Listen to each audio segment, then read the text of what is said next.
Okay, Revolution. Guys, I tried this earlier. I screwed up. I called the Blackpool Combat Club the Big Bang Bang Scissor Gang. Actually, it pissed me off and I had to start over. But I'm going to say this quickly. This is going to be a very memorable show because most people are going to say, like I said in the original video that only lasted a few minutes, people are going to love this and go, they're going to say, this is the best ever produced, better than WWE, flat out, that's it. There's going to be people going to say, what the fuck did they produce?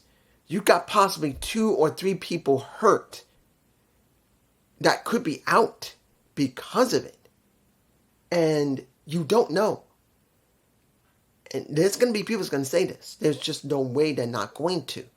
So honestly, this will be a memorable show that's going to have some level of controversy in it, no matter how much. I know people are going to say in the comment, this was the most incredible show. But I'm going to have to remind you, there's stuff here that's very controversial. Particularly how violent it got, how bloody it got, how possibly 1 or 2 or 3 people have been seriously injured from it. Well, not seriously enough that maybe they won't have to be put on the shelf, but they could be hurt, and we won't know about it. Let's open with the kickoff show, the 12-man tag, 6 on each.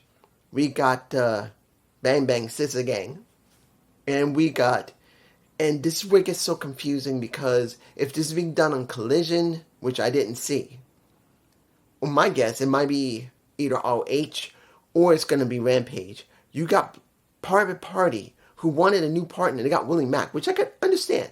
And I'm glad they're doing something with Willie with Private Party. But then you're going with the Jeff Jarrett team along with them? And I'm going like, what? And then during that entire situation, right in the very beginning, Cass is doing his rap, which is, what was doing good. He was throwing out those bars until he screwed up and got so pissed he started stomping like a little kid going, ah! He couldn't stand he fucked up, which is very rare for him. Because usually he always does his rap on point, but this time he screwed up. And everyone just got him for that. And when it was time to start right before the match, when they're doing the Scissor Me, you could tell he was pissed. He wanted that perfect and he couldn't get it. It happens, man. I'm going to say this. I'm sorry. When it comes down to it, they need to retire one of those 2 sets of belts. Either the 6-man tag or the trios titles. They need to be retired. And 1 set of titles go across all 3 shows. Goes, well, 4 actually if you count Rampage, but who counts it? It's very few people watching it, not to be insulting to it. But going across ROH, Collision, and Dynamite. Just a unified title system. It's needed. There are too many titles. And hearing a Jay White talking about that he's going to try and get gold this year. I've always thought Jay White wasn't doing very great. And then hearing that he was frustrated with his creative direction last year, maybe they'll be doing something new. And since they do have, well, we still don't know if June Peppermint is going to work out. How far she's going to be allowed to go, and how much power she's allowed to have to do creative is going to be a big question for the next 2, 3, or 4 months going forward from now. Because I'm sure she's going to be doing something now. So it's a big question. Next, we got Willow and... Guys, I'm going to be honest here. 2 women here make no sense in this tag match. Willow and Chris Statlander with Sky Blue and what are we doing with the TBS champion? What is the TBS champion doing? What is she doing? Except working with Sky Blue the majority of the time. She's barely defending her title. And there's nothing meaningful for her. Or Sky Blue. What is Sky Blue? Is she part of the House of Black? No. They're working separately from the House of Black, which is hurting the House of Black. You should have something new, inject some new life into it. Yeah, I know the last video I did, I forgot to talk about, and that was Collision, talk about the House of Black dealing with Mark Briscoe. I forgot to add that. I didn't just leave it out, I actually forgot. But why are they separating them? Couldn't they work together? Something to interject life into the House of Black. It feels blank. And then, let's be honest. Why is Chris Statlander a face? Guys, I understand. Let's make this clear. The one who seems to be the most facious, the heaviest face there, is Willow Nightingale. She just looks like a face. She reacts like a face. She works like a face. But then you got Chris Statlander should be heel. Hathaway should be her manager. They need to break them up and let Sophie Hathaway, you know I'm messing up his name. Hathaway should be her manager. She should turn heel. And I don't know why they won't go there. Because they should. They should turn her heel because she's gone as far as she can as a face. I get more interest from a Willow than I would from a Chris Statlander. I'm sorry. If you love Chris, I understand it. I didn't mind Chris. But when she came back and was given the TBS championship, she did nothing with it. Nothing. You can say she had the greatest matches means nothing. Where is she creatively? Nowhere. Moving on. First match of the night. The TNT title. I was actually surprised this came out first, but it was well done. And that was a Daniel Garcia versus the patriarchy more than anything else. Let me give it to you like this. I did like the match. I did like the direction the match went. And of course, Christian won. There was no way he was going to lose. Because we still don't know when is Adam Copeland coming back. He should come back soon. Hopefully. I'm sleepy, so I'm sorry. But the question is going to be when Adam Copeland comes back. Where are they going to go? And when will he finally get the title? Or, let's say that Christian does lose, and then he loses the patriarchy. When will they actually team up together? And that is Christian and Adam Copeland. Eventually, it's going to happen. Will it happen this year? Or will they wait until the end of the year once Adam actually wins the title from Christian? Or when Christian loses that title and then he faces Adam Copeland again? Either his face or heel, doesn't matter. They will team together eventually. I'm just saying. The match of the night for me personally, other than Sting's match, I'm making it very clear right now. The story of Sting's match is the most important thing of this show. And that's what people are going to see it as. That's the second for me. This is the match of the night for me personally. Understand, it's not that I don't love Sting's match and that the story behind Sting is easily the second match for me personally, but I will tell you what people will probably perceive from that match. But for me, Eddie Kingston versus Bryan Danielson. Who wins gets the Continental Championship and the other titles. If Eddie wins, Bryan Danielson must acknowledge him and give him the respect he deserves. This, for me, was the best match that I was looking for Eddie. Eddie is the most over person next to Sting. I'm making this clear right now. As much as people say Swerve is over even more than Eddie, or you want to make it that Will Ospreay's more over than Eddie, no. Eddie is over more than anyone other than Sting or MJF. That is the deal. MJF is gone right now. He's still recovering. But when he comes back, he will be the most over person because they will build his rise back up when he finally gets his title back. But I'm telling you now, Eddie's the most over next to Sting. He just is. It doesn't make a difference if you like it or not. For what we heard in that arena was the loudest anyone has been for Eddie or anyone other than Sting. And the story was well done. The way that it was booked was well done. Seeing that it was about Eddie getting hurt, the hand being messed up, and having to do everything to win. Didn't cheat. He won. And finally got what he deserved. I wish Samoa Joe had been there. I wish Claudio Castagnoli had been there. And I wish CM Punk had been there.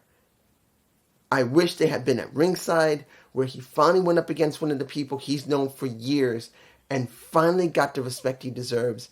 And they didn't have to get in the ring and hug him. Not talking about CM Punk, not talking about Claudio, not talking about Samoa Joe. They're just there. They see the respect. They give him the respect he deserves. He won. He's still a champion. He went up against the best. And that's what I want. But we'll never get that. But this is as close as I'm going to get. And for me, it meant everything. I know you may not like it, you may care, but that is the best. This is the second best if you're looking at this objectively, not what I want. This was the second best story of the night. It is. Sting's was the first. I'm going to say it now, and I will elaborate later, but this was the second best. Moving on.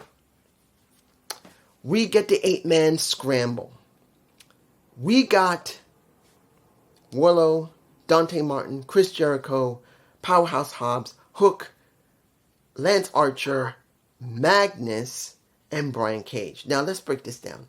We know that Wardlow was going to win, which he did. Dante Martin did the job, and I kind of got very worried because at one point when he was powerbombed, his head hit the mat very hard and bounced. That's the first person that might be hurt. I hope he's alright. But he took a really hard powerbomb that literally made his head bounce off the mat and made him lift off from his head, not his back. You watch it yourself. You will see it. But we had 3 people in that match that was like, really? One was Dante Martin. Look, I like Dante. But I don't know why he was put in that match. You could have used someone new to put in that match, like a Brian Keefe. I think he would have been better to be in that match. Yes, Dante's a more high flyer, but let's make it clear. Dante started botching his ass off during that match. He tried to do a fucking helo outside the ring and acted just like AJF back in WWE, where he could not clear the top turn rope and he flipped over, landed on his feet. That was so bad. And that wasn't the first one. That was one of 3 really nasty botches that he did. Luckily, no one got too seriously hurt. But it was, and he didn't hurt himself, but it looked bad with Dante. This is one of the things I wish he would stop doing. That he become more of a mat wrestler for a little while than a high-flying wrestler, because when you see how he worked in this match, it was so sloppy, and it was not because the ropes were wet or sweaty. He was just sloppy. Second person, Lance Archer, who never gets anybody. He's just a body. I don't know why he keeps coming back to AEW. Why doesn't he just go to TNA? I know we don't know what's going on with TNA, but at this point, I'd rather see him go over to TNA than AEW. Maybe they will do something with him as a big guy. Because here, he's always destroying people, but he can't get it done in the clinch. It just is boring to me. He's a big guy that never gets anywhere, and this is one of the bad bookings of AEW. You got a good big man in Lance Archer, and you will not do anything with him. Final person, Magnus from CMLL. Who the fuck is Magnus? Who the fuck is that? They said he won up against, who did he win up against? Matt Sydal. I think it might have been Rampage. Why the fuck should I care? And if anybody says down there, he's a great wrestler, you should look him up. I'm not going to look up shit. It's not my responsibility to go look online for something that AEW should have shown us with a vignette or a promo segment. They are responsible. I'm not. I'm watching their content. Unless this was a last moment thing, which if it was, fine. If it wasn't, I'm sure it wasn't. Their job is to give me a reason to care about a wrestler from another promotion that is now in this match. That, one, we got no vignettes about him. No vignettes about CMLL. Nothing. It's not my responsibility to go watch a stupid YouTube video, which means nothing. If you guys think, if he was working for AEW, this guy, and if I don't know who he is, I'm going to say, you should watch a video. I'm not going to watch shit because it means nothing. I'm going to say this to you again. A video from the past means nothing. Nothing. because it counts on how they book him in the show. He could be doing the most greatest stuff and even doing the greatest promos, but if they don't book him correctly on the show, it means shit. So Magnus, who's using the old name of Nick Aldis, or Nick Aldis is using his name, means shit. So I knew Wardlow was going to win. I didn't care. It's not about his work. It's just, if you're giving me one guy in Dante Martin who's a good high flyer, but I'd rather see someone new. And Lance Archer, who's always used and never gets anywhere. And what was the point of having Jake come out? Jake the Snake was out there. Why did I care with Jake? He didn't do anything. Of course he can't. But the point is, why do I care about Lance? And then a guy from another promotion that you're not even willing to promote the promotion, let alone the wrestler, why should I fucking care? Moving on. Fourth, the International Championship. Orange versus Robert Strom. They taped them up. They even gave a little interview and asking how is the condition to the trainers. They said, we're not letting him out until he's taped up. If he doesn't get taped up, he's not going out. And it was Trent that said, don't worry about it. He's going to come out. And we'll be by his side. And it's Orange who says, no, you're not coming out with me, guys. I'm sick and tired of you getting hurt. I can't stand seeing my friends get hurt. You stay here. I'll deal with it myself. And I gotta say this. This match was one of the most interesting for a Orange Cassidy. He sold his ass off so heavily. I think this is the best match I've ever seen Orange have. It's not because he can just do all the flips, all the kicks, all the Stun Dog Millionaires, all the beach breaks, all the orange punches. It was about him taking heavy punishment on top of what he'd already taken on Dynamite before. No, Collision before. Not Dynamite, Collision. All the messing around they did with him with the Undisputed Kingdom. So this made perfect sense. And by him selling so heavily, yes, he got some offense in easily, but he sold a lot. That really made the match mean something. This is one of the best matches I've seen him do so far, selling correctly. Because one of the problems that AEW and wrestlers like Darby Allin, they don't sell correctly. Due to the fact that they like to see more smaller wrestlers get over, which is not a problem. But in many cases, you need to balance out. Sometimes smaller wrestlers get beaten by bigger wrestlers. Sometimes medium wrestlers beat smaller wrestlers or get beaten by medium wrestlers. But they heavily care more about the smaller wrestlers beating the bigger ones when they get the chance. That's like 70 to 80% of the time, and that really hurts. So Robert Strom is not usually bigger. He's like a medium-sized wrestler, which makes sense here. He's a bit bigger than Orange. He was able to do a lot more with Orange. At one point, he threw Orange on top of the rope so violently, it looks like he could have been hurt seriously. Kind of like what happened with Dante, Mike getting a slight concussion. Hopefully he wasn't. When it came to Orange, he really looked like he got hurt. He really did. He worked great, but he really looked like he got hurt. Hopefully he wasn't too badly hurt. Roderick won. He is now the international champion. Let's see how far they're going to go with now Wardlow as going after the champ. And Roderick Strong, who's international champion. Next. Mox, FTR, and Claudio. I have to say it separately. Because even though Claudio and Mox are working as a tag team now under the Blackpool Combat Club, it's just they are still individual wrestlers. They work great together, but I still see Claudio as an individual wrestler. I still see Mox as an individual wrestler. At any time they could break this up and I wouldn't have a problem with it. Then you got them with FTR, which was so rough. And Dash Wheeler got a huge cut right here, and he was just bloodied halfway through the match. It was a great, very, very good match. The question now is, where did it go from it? Because as you've already seen the match, it was extremely good, very violent. A lot of tag team work was done in this match. Something that they're not really doing a lot of in AEW. They're just not. They're not doing it. But this match easily could be seen as very well done. But the question now is that they finished. What is going to happen with Mox and what's going to... Well, here's the thing. I have a feeling what's going to happen this Wednesday. And I'll try to elaborate it when I get to the Sting match. But we got to know what's going to happen with FTR and everyone else in the tag team division. We need to know something. It's got to happen this Wednesday. Let's move on. Oh, almost forgot. When it came to Mox and it came to Claudio, they were wearing clothes that looked like the Road Warriors, the Legion of Doom. Hawk and Animal. I like that. That was a nice homage to them. I kind of wish that FTR had come out like the Hart Foundation. That would have been cool. Not like the Four Horsemen. The Hart Foundation would have been cool. I think that would have been really cool. They're coming out with the jackets like the Hart Foundation. Even though they came out in pink, they were wearing white jackets. So I wish they came out like the Hart Foundation. That's just me.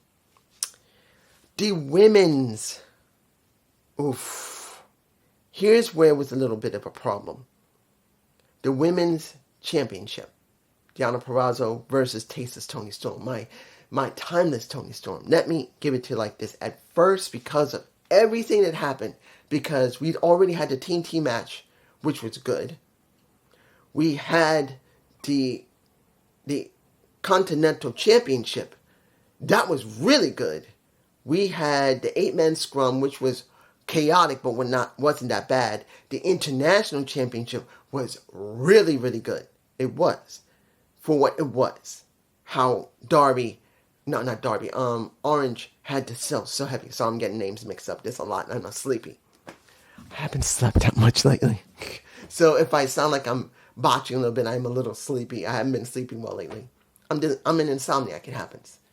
And before I get any further for the women, I believe I finally got my system working. So what you're going to see here is going to be edited on it.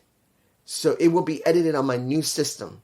So if there's problems, please tell me. If there's some type of audio or some type of video, if there's any type of glitching, because it's still new software, new hardware. It's going to be with my software, which if it glitches, I'm sorry. Just let me know if there's a problem. I'll work on it.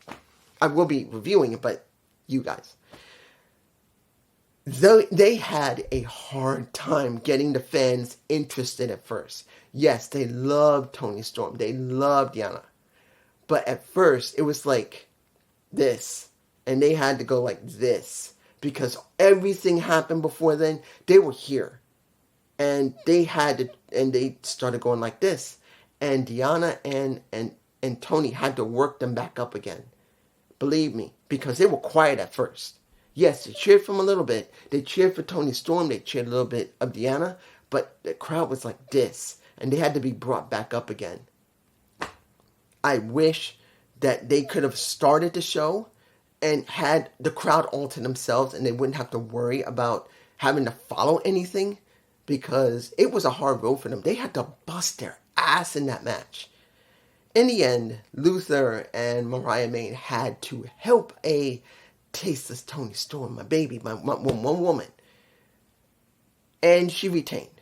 But I will say, one, the vid packs were good. Two, the matches was quite good.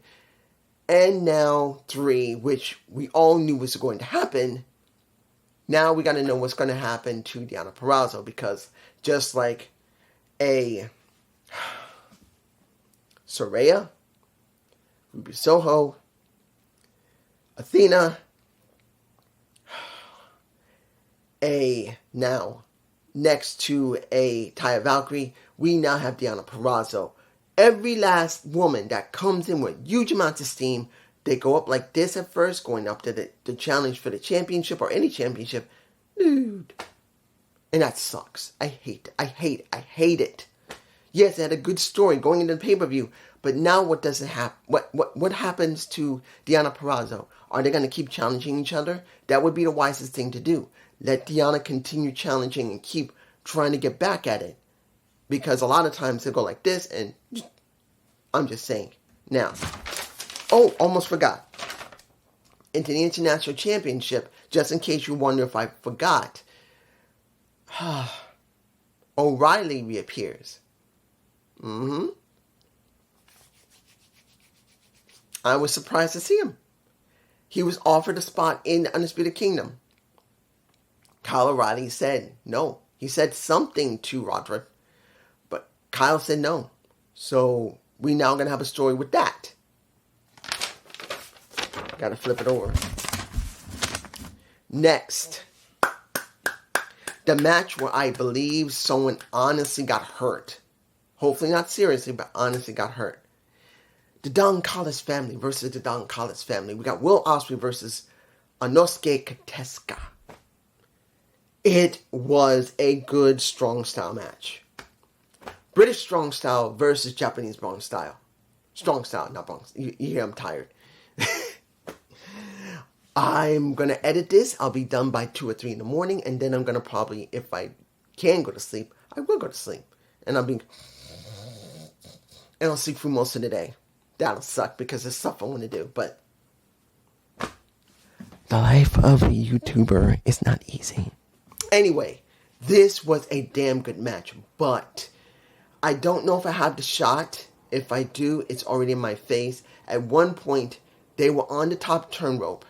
And it looked like Katesuka wanted to really give him a brainbuster, I believe. But he gave him a sheer drop suplex. Not a brainbuster suplex. A sheer drop where he hit the ropes really bad. And his right side, within a few seconds, began to swell bad. He turned black, white, and red on his right side. It was ugly. I don't know if I got a shot of it. If I do, it's in my face. Next to if I got the shot of him getting all caught up in the rope. The way that sheer drop suplex came. I think Katesuka was tanked. Is what I think. As he's trying to do this move, he's already tanked. Because they were really hitting each other so freaking hard. They were not joking. They were being very stiff. They were doing a full Japanese strong style type of match like in New Japan Pro Wrestling, DDT. They made that choice. And it bit them in the ass because once that happened, you could see Katesuka was having a hard time trying to do any of the suplexes or any normal moves he was doing. He was tanked. And by the time he did that move where I think he was trying to do a brainbuster just near the edge of, this is where the ring rope was with the turnbuckle. He was supposed to be here. But he was here. Too close. And he was so tired where he could not do it correctly. He just, boom. In the end, Will won. And Fletcher shows up. David Fletcher. He already knew him. He went into the ring as the TV champ of ROH. Gives him a big hug. And now we find out immediately, while they're hugging each other, that there's going to be a match between him and Fletcher. And that's Will Ospreay. Hopefully. Because they may have to cancel that because we don't know how badly this is. Because that thing was bad. It was right down here. It was right where his, maybe near his liver or his kidney. It was a hard hit he took that made him go black, blue, and red. If I got the shot, I've already shown you. Let's just hope he's okay. Next. The World Championship. Swerve Strickland versus Samoa Joe versus Adam Hangman Page. I told you, we didn't know if they were willing to pull the trigger on this. I didn't know if they were going to do it. Many people thought, oh, they're going to do it. He's going to lose to Samoa Joe. We didn't know. And I didn't say that he was going to win. I said if he was going to win it, it was going to be about him being black. And you saw, if you went and watched Collision and his promo there, it was about him being black. But it was going to be a big question if he was going to be allowed to win that title yet. I think this was a trial run for Swerve Strickland. Flat out, this was a trial run for him. I know not everyone's going to be happy. They're going to say he could have won. There's going to be others say this was an incredible match, which was a good match. It was a well thought out, very methodical match. When it came to Samoa Joe, he knew he was dealing with. When it came to Swerve and Adam. But the two that didn't want to do any strategy was Swerve and Adam Page because they just wanted to go at each other. And Adam Page made it very clear it didn't make a difference if he didn't win because he did not want Swerve to win. He said he wanted to win, but I felt because of the way the match went, in particular when Swerve had been pinned, he was about to get pinned. but did not, due to the fact that Swerve, well, how can I say this? Sorry, while I was in train of thought, this thing was clicking over. Look, Swerve was already nailed by Samoa Joe, and he was about to go out until the ref was pulled out of the ring by Adam.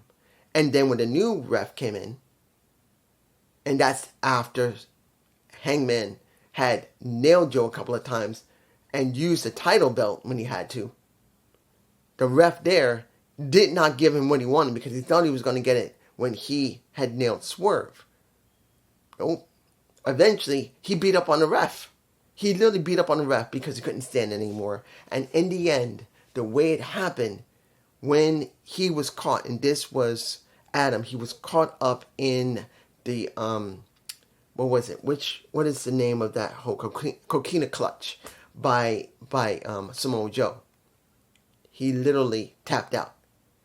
And I kind of agree when it was with Tony Schiavone and what was it? Excalibur that might have said it, because it wasn't JR who was there. Great, but hearing now JR is now walking with a cane. That's something to think about, guys. JR now has to walk with a cane like I do. It's kind of sad to see that, because I'd rather no one have to walk with a cane, because I got to walk with one. But he's now walking with one. Hopefully he'll be all right. But wonder, did he tap because he was caught and he had no way out? Or did he tap because he just didn't want Swerve to try and get it? Because he knew there was a good chance he wouldn't be able to stop him, because since he was in the coquina clutch, he wasn't going to be able to have the strength to stop him. And at one point, when they showed Joe leave the ring and Paige was like this, he was doing that. So for me personally, I think he did that on purpose. So what's the question now? Will Swerve still have to deal with Hangman Page? Yep. Because I don't think he's going to be dealing with Samoa Joe right now, because Joe is going to have to deal with Wardlow. Eventually Wardlow will be dealing with Joe. And I just don't see Swerve dealing with Joe right now. He'll be dealing with Hangman Page, because Hangman is not going to let this go. Hangman's become deranged. He just didn't care. He's willing to go absolutely insane to keep Swerve from winning. In a sense, he deserves it because of what he did to his kid, going into his home, messing with his family. But in the other time, he doesn't deserve it. So this is somewhere in between, a little gray. There you go. We now, before the final match, we now know that there's going to be a match. No, not a match, but a pay-per-view. The first one... The first one of you see him botching. AEW Destiny, April 21st. The first one of its kind. AEW Destiny. What is the Destiny for? Destiny of making sure you keep enough people in the seats. Hopefully. You do have a new executive for creative, so please, Tony, use her. Use this woman. Now I'm going to hear people say, dude, she's probably shit. We don't know. That's why we're going to find out in the next couple of months if this woman can book or not, or create. Like I've said before, we now know for quite a while that Vince was ripping up scripts. Before Raw, before SmackDown. He was ripping up scripts. Don't say he didn't, because we got reports that he did. So June Pepperman may have never had a chance to show anything she did. Ever. And if you say she's nothing but a soap opera writer, she was there for 7 years. Don't tell me she didn't learn something. She had to learn something about the pro wrestling business. In 7 years, she just never was allowed to write about it. Let's move on to the final match. Tornado Tag. The EVPs versus Sting versus Darby versus Crow Sting and the original red, white, and blue Sting. His sons. If I got the shot, it's in my face. You got Sting coming out as he is now, with one of his sons looking like he did when he first started, and his other son looking like he did when he was Crow in WCW. It was interesting. I enjoyed it. Then, before that, and this was after. Before that, we got a vid pack of Sting seeing his past when he was what one of his sons looked like when he was wearing red, white, and blue. wearing the blondish hair, being the Surfer Sting, then being the Crow Sting. Unfortunately, we didn't see the Sting from WWE. They didn't do any courtesy. It would have been nice if WWE and Triple H had shown, or Tony himself, gone to WWE. Maybe he did, but they said no, we're sorry. Or maybe he didn't want to do it. I just wish that either one of them allowed him to have the footage when he was there at WrestleMania. That would have been nice. To show Sting in WWE, show Sting in WCW. Hell, something from TNA as well. I would have liked the entire gambit of WWE, WCW, TNA, and AEW. I think that would have really shown the full scope of what happened with Sting in his life. But that's what we got. Sting's sons came out with him.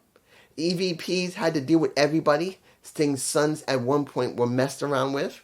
They tried to help their dad. At one point, they brought out 2 panes of glass. Sting broke one of them with his bat. And at the other end, Darby jumped through one of them. It's in my face. From when he jumped off the ladder that was in the ring onto the pane of glass when he thought he was going to nail either Matthew or Nicholas. Essentially, he took a very nasty landing where he just started to bleed like a freaking pig. That's also in my face. Damn it, man. That was bloody. I thought the blood that I saw from Dax was not so good. And it was not good. But this? Even Swerve had a cut on his eye right here. But that was nothing compared to Darby's entire back. And Sting was by himself. His kids were not there. And neither was Darby. And he had to face Nicholas and Matthew alone.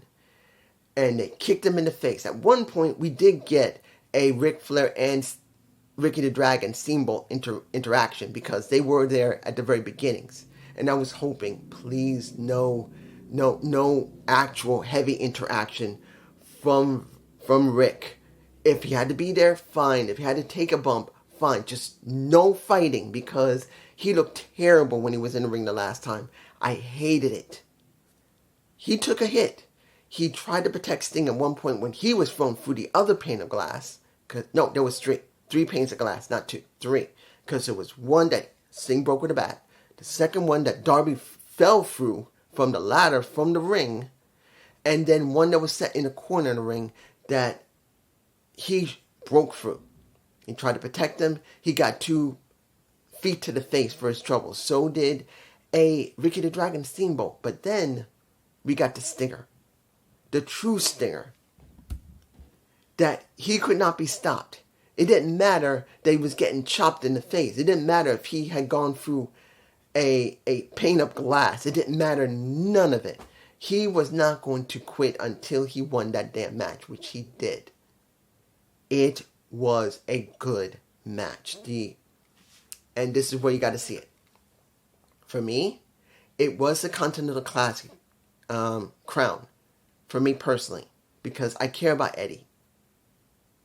But if I'm being objective, the most important match for AEW was the Sting match. And it was that damn good.